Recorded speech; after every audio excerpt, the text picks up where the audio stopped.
Ika nga sa kanta, all's well that ends well, dahil nabalot man ng kontrobersya ang mga nakaraang buwan mula nang lumabas ang marriage ban noong Marso at sa pagkaka-cancel umano ng napabalitang destination wedding sa Spain noong Mayo.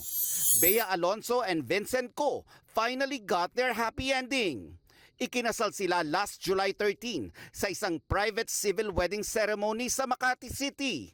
Extended ang saya hanggang sa comment section kung saan binati sina Bea at Vincent ng malalapit sa kanilang buhay at kanilang supporters.